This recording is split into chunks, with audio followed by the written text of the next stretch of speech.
Nothing in life is better than saying how it should go and then fucking doing it.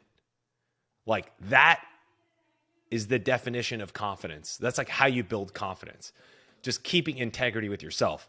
But how do you know how to keep integrity with yourself if you don't actually have projections, healthy projections of what you can expect on a week-to-week basis in terms of progress? Now, whole separate conversation we can have on our one-on-one call, and we can personally talk about, hey, how do we want to measure progress? Because it's more than just weight, right? Once again, hip to waist ratio, body fat calipers, body fat scans, in-body scans, all these things, right?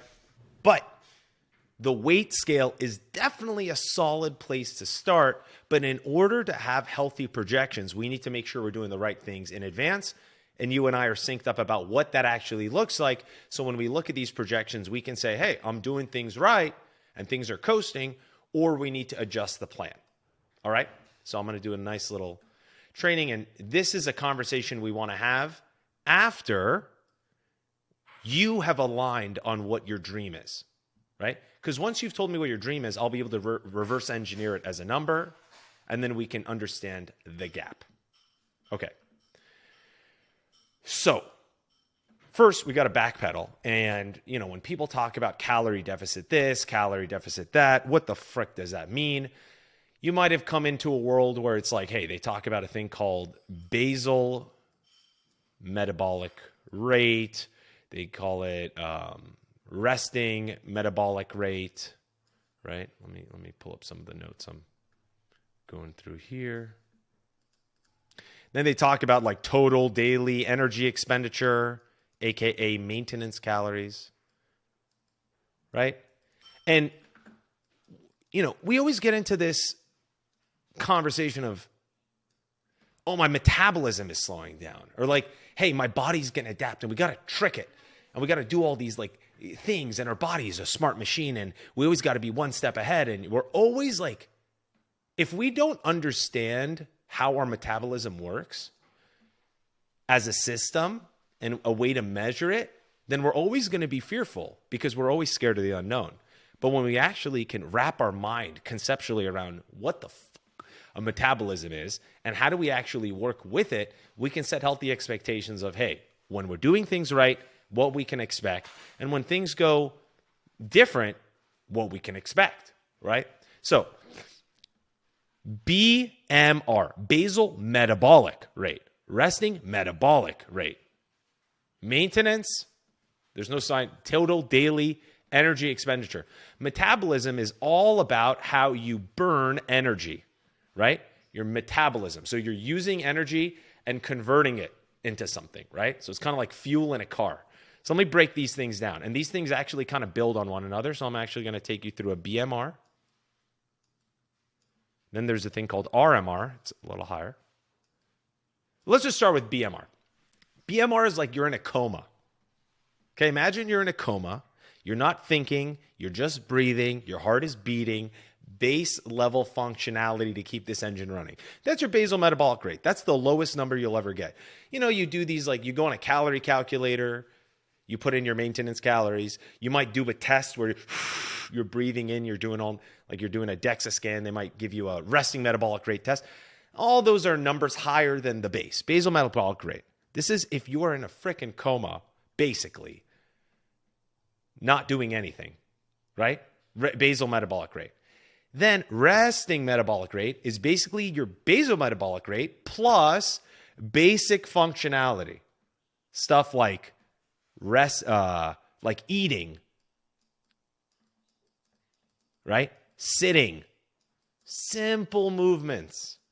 I mean, like this type of shit, just moving my hands like that. Resting metabolic rate, eating, sitting. Then you got total daily energy expenditure, otherwise known as maintenance calories. And that is that plus moving. Like really moving, like steps, cardio, lifting.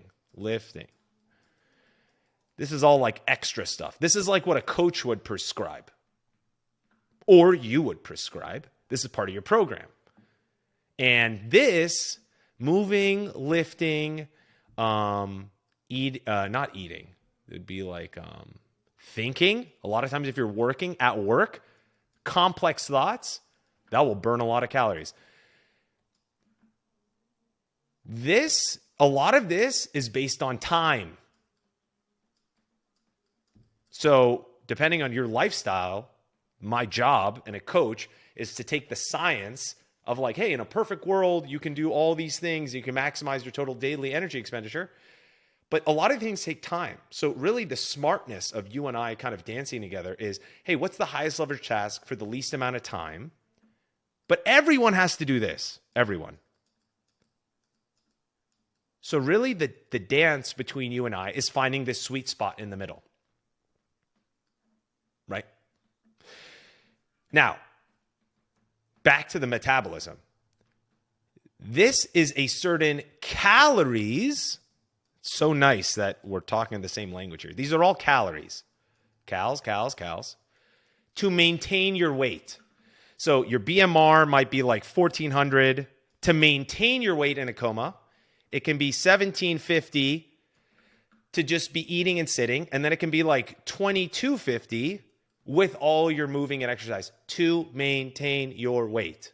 Maybe it could be 2,650, right? Depending on if you walk more to maintain your weight. What are we trying to do? Most of us Greek gods, we're trying to shred the fat, gain the muscle. It is much easier to shred fat than it is to build muscle, and it gets exponentially harder to build muscle the more experienced you are at lifting. Your body has muscle memory. Muscle is very calorically intensive. It burns a lot. So our body has a resistance on building muscle. That's why it's hard for us to do it. But you will never have muscle memory to lose fat. So no matter how much weightlifting experience you have, however new you are or however not new you are, you can lose fat much easier, right? So to keep things simple, we want to see the weight on the scale go down. So when we look at this projections tab, and as an example, if we lose 1 pound every single week, keeping in mind training intensity is high and our protein is high, I can say with good confidence that the weight is a majority fat, right? And it's on a sliding scale. It could be 100% fat, 0% muscle loss, or it can be, if you're not eating enough protein, you're not training regularly enough based on the plan I've prescribed, you're not training to the intensity based on the plan I've prescribed, then this could be a sliding scale where it's 50% fat, 50% muscle. That kind of fucking sucks. And you might not notice it right away, but you'll notice it 12 weeks later when you've lost 20 pounds, 10 of which is muscle, right? So, what's the point of all this? I'm telling you guys this because when we're thinking about projections and we're thinking about a clear benchmark, once we get clear what your actual total daily energy expenditure is, you living your life, right? This is this one. When we get confident what this is, then we can prescribe a calorie deficit below it to start losing the weight, right? Keep in mind, very important number. 3,500 calories is 1 pound of fat. So when we have a goal of losing 20 pounds of fat, obviously, no one says I want to lose 20 pounds of muscle. When they say they want to lose 20 pounds, they're all implying it's 20 pounds of fat. When we say that, we first have to understand what it's like to lose 1 pound of fat before we get to 20 pounds. So 1 pound of fat is 3,500 calories. You could say, oh, okay, so I'm going to lift 3,500 calories more a week, or I'm going to run 3,500 calories more a week. Running is 500 calories you'll burn in an hour. If you eat 4 slices of pizza, that's like 1,600 to 2,000 calories. So you're telling me if you eat like shit, you're going to have to run for 5 hours to make up for one meal that took 10 minutes? There is no way. That is inefficient. You shouldn't be making an unconscious decision that takes 10 minutes and then have to make up for it consciously for 5 hours. That would be crazy. That's what all of us had been doing prior to this program. So what are we going to do? We're going to do it in the diet. If you get a Quest pizza for 650 calories, you can eat the whole thing. When a normal slice of pizza is 450 calories, one slice versus a whole pizza. So simply by making diet swaps, you can eat your favorite foods still for a fraction of the calories. All of a sudden, instead of 2,000 calories you used to be eating, now you're eating 650. So you've just saved, I'm bad at math, 1,000, 650, 7, 8, 9, 350 calories. Simply making a food swap, you have saved 3 hours of running, and you didn't spend any more time. Right? So you get my drift? Okay. So now that we're all on the same page there, family, oh my God, kill me. Oh, nice. They have this feature. Excellent. Okay. So the question becomes, this is the process. First, we need to know your personal, I don't even think I need to type it like this, but just, we need to know your personal TDEE, right? Fuck the science, fuck the theory, fuck the studies, fuck everything. I've prescribed to you your, I've guesstimated for you your calorie deficit, right?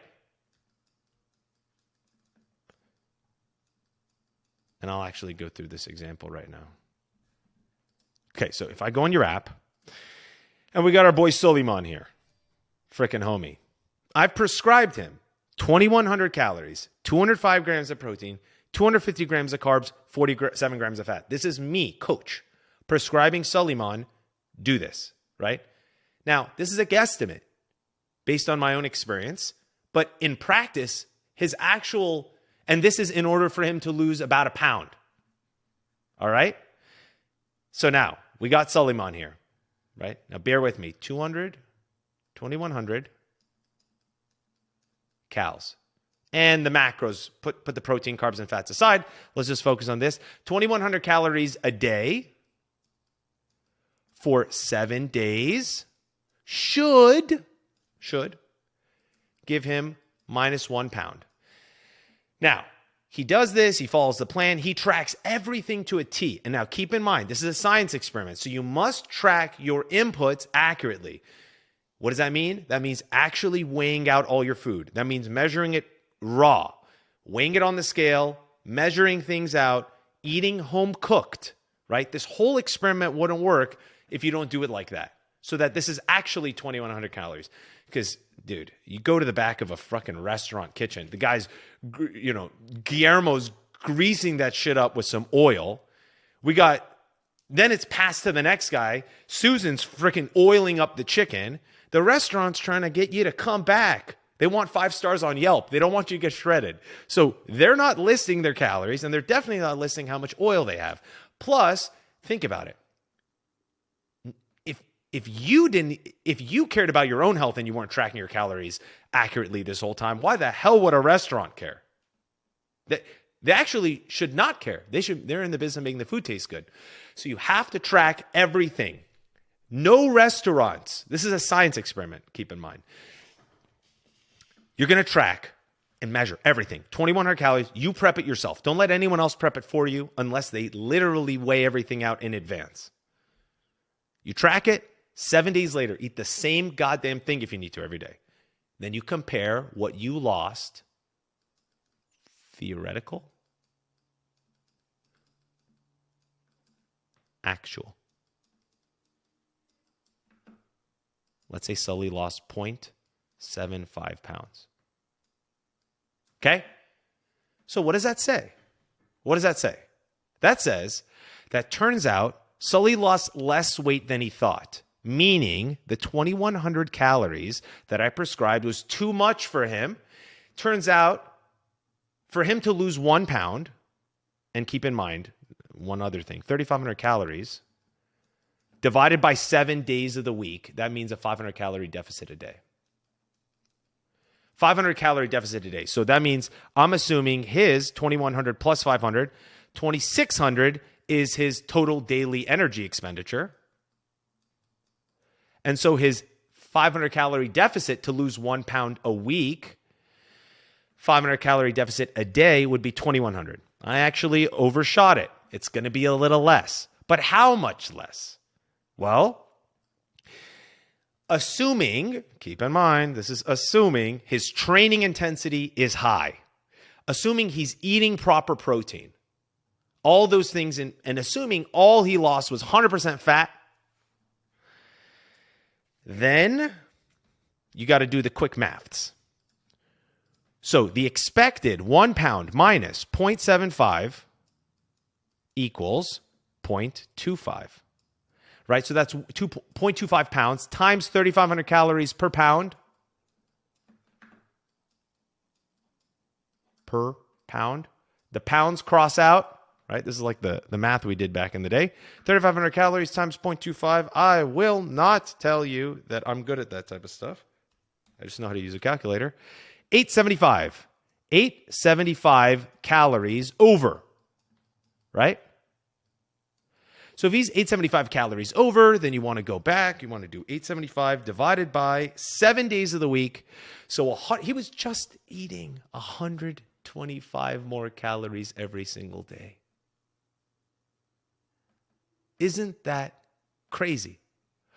That's all he was eating. That's like that's not even a protein bar. And when you realize that, so then you take 2,100 minus 125. 1975. Now keep in mind, what else are we going to do? We're going to look at what Suleiman, that's his nickname, what the activity he did too. Because we want to keep activity constant too. If we're keeping food constant, we need to keep activity constant. Do the same amount of steps a day. If you're not doing cardio, don't do cardio any of the 7 days. If you're lifting, try to lift around the same every day. Right? Factor these things in because everything else starts adding to the amount of calories you're burning. Right? And we're trying to do a science experiment. So let's, we want to isolate the variables, right? So he wasn't doing any running. He wasn't doing really any walking. So with that, in terms of activity, and we controlled the food, now we know he's actually at 1950 calories a day, right? Now, next week, Sully does the exact same thing, applies the science, and he actually loses a pound. Now we know for sure we got 2 weeks worth of data. He's chilling. Now, for those of you that are like, I don't want to restrict myself like that. I can't expect to eat home cooked food every day. Like I got to live my life. I got to go to a restaurant. What about my dates? What about my wedding? What about this? That's not the point. The point is, do you realize what we just cracked? We just solved your total daily energy expenditure equation. We just solved it. Now you know it for the rest of your life. You have the confidence for it. It's not theoretical. It's not a study anymore. You don't think something's wrong with you. You have lots of data to back up what your maintenance calories is, which is great news because now you have a bedrock of confidence with data. When you go and venture out to the restaurants, you're going to be your best guesser, right? When you go travel, you're going to bring healthy food. You're going to eat intuitively. You're still going to measure it, but there are times where you might not have a weight scale, and so you're going to make a best effort. Now, guess what? You think, this is an old word, think, not know. You think after traveling and going to this wedding, you've made healthy decisions. You ordered the chicken instead of the lamb, fat lamb. You've ordered the lean filet instead of the ribeye. At the end of a week, you lost 0.2 pounds. Normally, you'd be mad. Normally, you'd be sad or confused. You might say, oh my God, my metabolism's slowing down. But now you have a reference point. You have your perfect week dialed. You know what 1 pound looks like. You know. So now you can be like, oh yeah, well fuck, I was definitely a little sloppy. I ate at a restaurant here. I did this here. So you start to manage the weight of your decisions and you have a great basis to build it off of, right? So that's our objective now. We are going to have a perfect week. We're going to stick to the numbers I prescribed. We're going to look at the measurements. We're going to keep it 100% home cooked. And we're going to keep all activity constant. From there, we will see what activity you are willing to take on, right? So we isolated all the variables. We track the food. And then you and I can kind of dance together on, hey, how much do we want to do steps? How much are you able to jog a week? What's your heart rate supposed to be? What's your workout split supposed to be? How many days is it going to be, right? That's a lot of the activity side. You and I will work together on a plan. Then we will align on a sustainable projection goal. And then we'll have the conversation on, hey, brother, remember this thing? Okay. You've lost 20 pounds. You've gone from 177 to 155, looking better than you ever did from 7 years ago. To be your best self for your wedding 2024. You want to have a clear idea of what your wedding looks like? I'll tell you what you're going to look like in September, right? And then you and I get to manage that promise, that vision.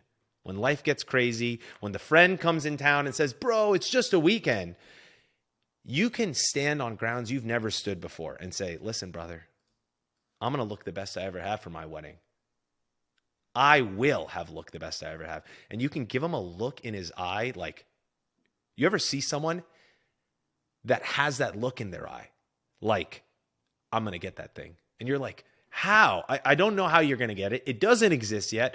But when I look in your eyes, I just see certainty. I somehow know you're going to get it. And I'm compelled to follow in your footsteps because you got some fucking confidence. Well, that's this process. And so the first step is to give yourself the confidence to know that this is how your engine works. This is your body. It's also good to know because this is the body you're going to keep for the rest of your life. So this number is very important. A lot of the program revolves around that number. Once we get the macro goal, then we can tune the protein, carbs, fats, and tile in your workout performance to increase muscle mass and all those other things. But I am not here to improve your muscle mass if your weight on the scale is the same, right? We got a debt to pay, a fat debt. Not like a big debt by fat debt. And so we need to hit this first. Okay? Capiche? Capuche? Looking forward to chatting and syncing up on this, aligning on your goals. And I can't wait to kick off the next chapter of our program. Peace.